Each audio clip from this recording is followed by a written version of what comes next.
A Bíblia está repleta de nomes extraordinários, pessoas com histórias lindas. Mas a Bíblia também tem desconhecidos, pessoas que aparecem uma, duas ou até três vezes citadas na Bíblia, mas que tiveram grande importância. Um deles é Epafrodito.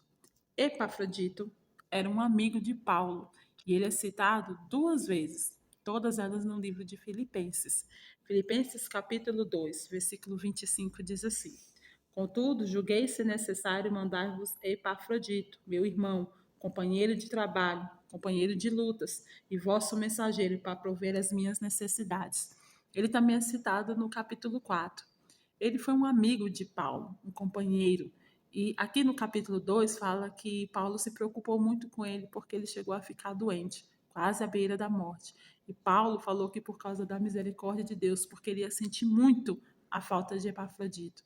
Interessante que Epafrodito só é citado aqui, nesses dois capítulos, mas ele teve uma importância muito grande na vida de Paulo.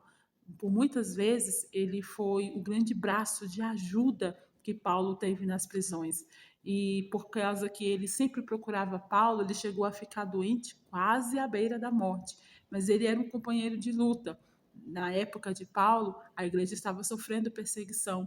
Então, Epafrodito ele sofreu algumas perseguições por causa do amor de Cristo, mas ele nunca deixou nem o amor de Cristo e nem a amizade por Paulo para trás. Epafrodito é um exemplo daqueles desconhecidos que a gente vê na Bíblia, que muitas das vezes lemos e aparece o nome e a gente não dá muita importância.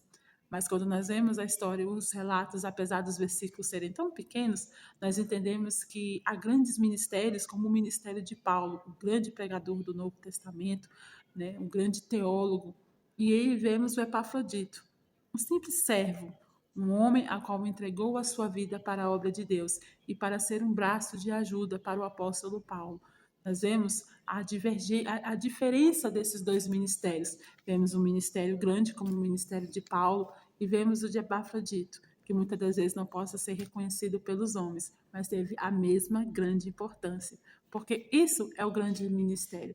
O grande ministério é isso, não importa o tamanho dele para os homens, o importante é que Deus reconhece como grande, tão grande que ele foi tão necessário na vida de Paulo.